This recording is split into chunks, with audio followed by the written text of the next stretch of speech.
You are watching BitBNS News. Hello नमस्कार। अभी market पूरी तरह से वॉलेटाइल है, इसलिए यूजर्स के लिए जानना महत्वपूर्ण है कि क्रिप्टो की दुनिया में वास्तव में क्या हो रहा है। क्रिप्टो से जुड़ी क्या खबर है, इसलिए सुनिश्चित करिए कि आप रोजाना क्रिप्टो समाचार देखें और खुद को अपडेट रखें। चाइना की स्टेट काउंसिल ने मेटावर्स फीवर के खिलाफ दी चेतावनी। हुआबी ने एसेट ट्रांसपेरेंसी रिपोर्ट पब्लिश की। क्रिप्टो एसेट होल्डिंग्स में $3.5 बिलियन का खुलासा किया।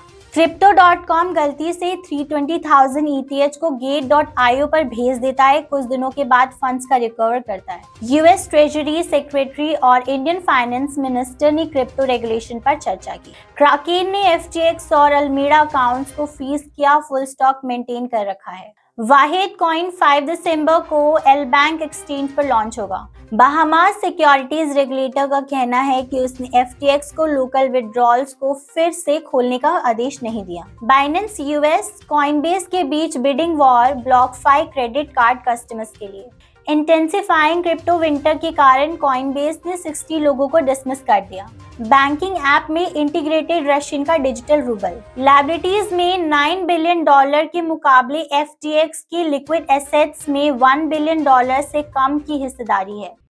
मेटावर्स $बिलियन के इन्वेस्टमेंट और लाखों यूजर्स को आकर्षित कर रहा है, लेकिन चाइना इस नई एडवेंचर वर्चुअल वर्ल्ड से सतर्क है। रिसेंट एक आर्टिकल में चाइना की स्टेट काउंसिल ने चेतावनी दी कि मेटावर्स सभी रीजन के लिए सुटेबल नहीं हो सकता है और इन्वेस्टर्स को मेटावर्स बेट्स लगाते समय सावधानी से चलने की सलाह दी। 12 नवंबर तक एक्सचेंज के पास अपने खुद के native token HT 9.7 billion TRX, 820 million USDT, 274,000 ETH और 32,000 BTC और 191.84 मिलियन HT टोकन और एटम ADA इंक्लूडिंग कई अन्य कॉइन्स थे। BCH, डोज, डॉट, मैटिक, शिब और ETC। FTX के डाउनफॉल ने रिस्क को टालने और इन्वेस्टर्स के कॉन्फिडेंस में सुधार के लिए रिजर्व्स के प्रूफ के इम्पोर्टेंट पर हाईलाइट किया। मेजर क्रिप्टो एक्सचेंजेस से अपने कोल्ड और हॉट वॉलेट एड्रेसेस को पब्लिकली से लिस्ट करने का रिक्वेस्ट किया। Crypto.com पर फंड की अवेलेबिलिटी की कंफर्मेशन करने का प्रयास करते समय कोल्ड स्टोर की इंफॉर्मेशन से पता चला कि 21 अक्टूबर 2022 को Gate.io से जुड़े वॉलेट एड्रेसेस पर 320,000 ईथर का एक सस्पिशियस ट्रांसफर हुआ। भारत के इन्फोर्समेंट डायरेक्टरेट का कहना है कि उसने क्रिप्टो करेंसी एक्सचेंज बाइनेंस में रखे 150.22 बिटकॉइन को फ्रीज कर दिया है।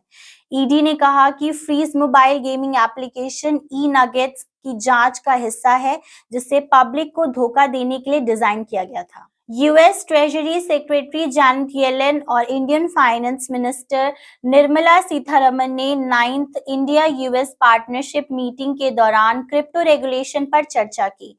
उन्होंने इंटरनेशनल कॉर्पोरेशन के सिग्निफिकेंस और ग्लोबल स्टेटस पर हाई रेगुलेटरी स्टैंडर्ड्स को स्थापित करने पर जोर दिया। चैप्टर 11 बैंक करप्सी प्रोटेक्शन के लिए फिलिंग करने के बाद क्राकेन ने FTX ग्रुप, अल्मीरा रिसर्च और उनके ऑफिशियल्स के ओन्ड अकाउंट्स को फ्रीज कर दिया है। वाहिद कॉइन वाहिद इकोसिस्टम का नेटिव क्रिप्टो करेंसी और 5 दिसंबर को एल बैंक पर लिस्ट किया जाना है। एसेट वाहिद की नेक्स्ट जनरेशन के इन्वेस्टमेंट सेंटर की अंडर फीचर्स की बढ़ती चेन को पावर करती है। बहामास के सिक्योरिटीज कमीशन ने शनिवार को ट्विटर पर एक पब्लिश्ड स्टेटमेंट किया, जिसमें कहा गया कि FTX द्वारा हाल ही में एक किए गए ट्वीट ने एक्सेप्ट किया कि बहामियन यूजर्स रेगुलेटर के रिक्वेस्ट पर फंड्स निकालने में सक्षम थे, जो कि गलत था।